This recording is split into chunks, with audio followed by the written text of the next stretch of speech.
Sa pagpapatuloy ng anunsyo ni Kuya tungkol sa resulta ng P-Drama Task, Dustin at Will, para sa una na istorya, 3 linya ang tamang nagawa ni Jisoo.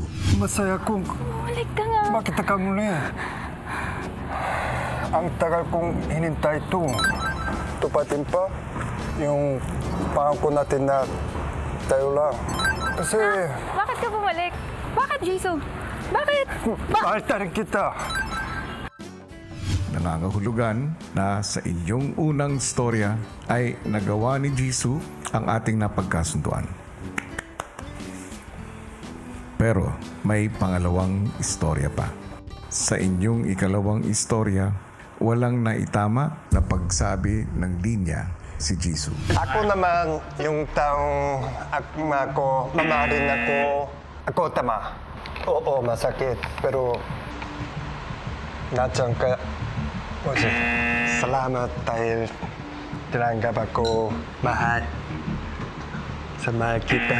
Base sa resulta ng inyong ginawang pagkikwento, 3 linya lamang ang tamang nagawa ni Jisoo. Ibig sabihin, maaari kayong magbawas ng kabuuang 3 layers sa kahit na anong tore. Malaking bagay na po yun talaga para sa amin.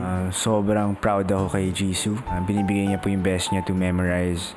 And of course, sobrang proud rin ako dito kay Will kasi honestly, kuya, hindi po ako sanay sa ganyan. Si Will talaga yung nagbuhat nito, kuya. matapos malaman ang result, sina Dustin at Will tinipon ng housemates para ibalita ito. Thank you so much sa pag-participate sa task natin. And also, guys, mag-thank you tayo kay Jisoo. Thank you.